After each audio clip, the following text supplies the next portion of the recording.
of yesteryear. And here on Dalet Tammuz, the 4th of Tammuz, happens to be the Hilula of a really great rabbi, a Rishon Lezion. His name was Harav Nissim Haim Moshe Mizrachi. Zeche Tzadik Liv Racha. He was actually born in English year 1690 and passed away in the year 1749, close to around 60 years of age. Naturally, on Dalet Tammuz, that was the 4th of Tammuz, respectively. He was one of the great rabbis of Jerusalem. He had the role as a Rishon Lezion, famous Rishon Lezion, if I'm not mistaken, it was between the years 1745 till, I believe, his passing in 1749. 4-5 year tenure. It was the 7th Rishon Lezion reported over, and very, very interesting. So he was actually born in Jerusalem, in Yerushalayim. And I think his father was Rabbi Yosef Mizrachi, and was one of the head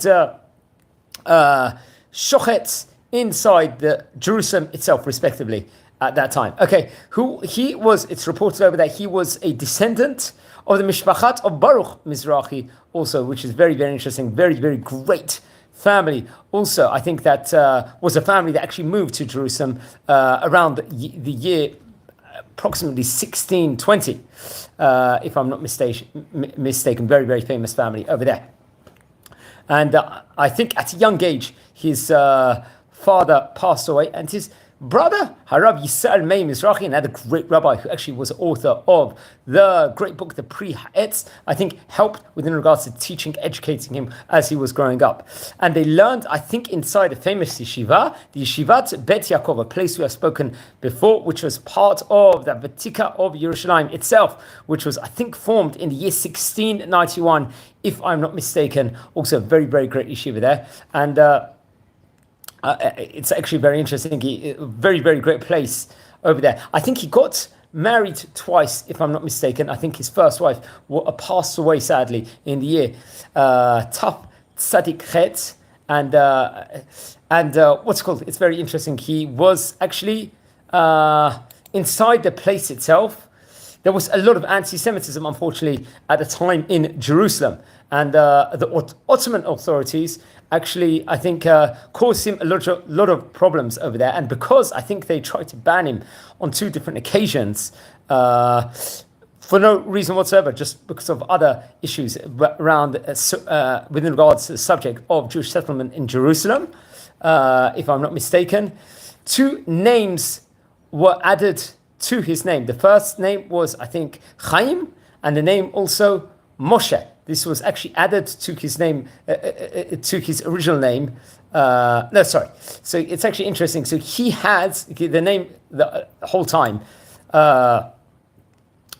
His original name was Moshe. That was the source name, and they added the name Haim. And also the name Nissim. Also, Haim means life, you could say, and Nissim means miracles. So they added these 2 names to Moshe. So he became Harav Nissim Haim Moshe Mizrachi at that stage in time. And I think in the year 1745, he was appointed the Rishon Lezion. It's a tenure that lasted approximately 4-5 years till his passing in the year 1749, respectively. I think that his Bet Din, he was a Dayan, he was a great judge, part of the Bet Din.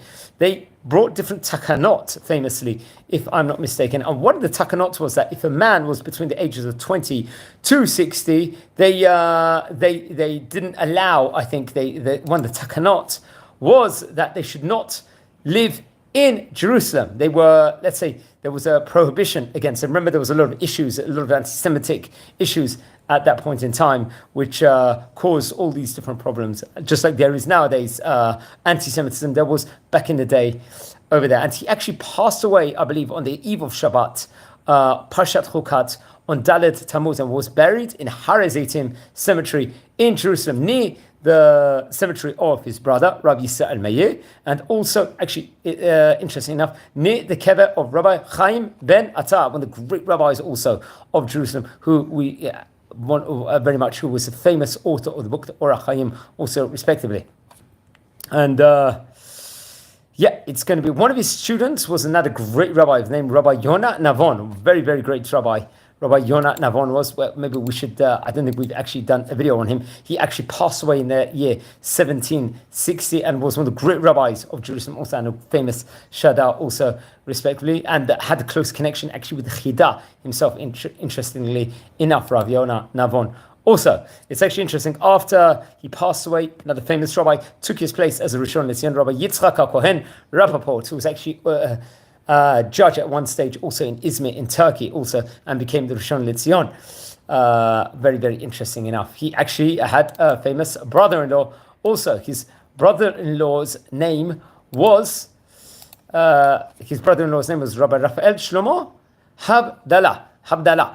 Very, very great rabbi, part of the great rabbis from Saloniki, from modern-day Greece, and was Rosh Yeshiva in Jerusalem at one stage also. So that's very, very interesting. He also left a famous book, Adamat Kodesh, which was a book within regards to She'elot and Teshuvot, different questions and answers, based on the 4 different volumes of the Shulchan Aruch. Many of the great rabbis wrote a lot of Perushim on the Shulchan Aruch, respectively. Maybe we'll dedicate a shiur or a series within regards to that also, respectively. But he passed away in the year 1749. So we're talking about, I think, 275 years ago. He passed away, very, very long time ago, because now, naturally, we are in the year 2024. He was the 7th Rishon Lezion. Don't forget to light candles in his memory.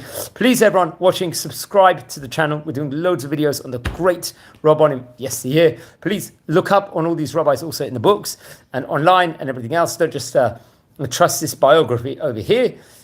Within regards to the summary, just I've got from other sources, I hope reliable sources also, but learn more about the great Rabbanim, just like with all other videos, and wishing you all a great day here from Israel. Take care.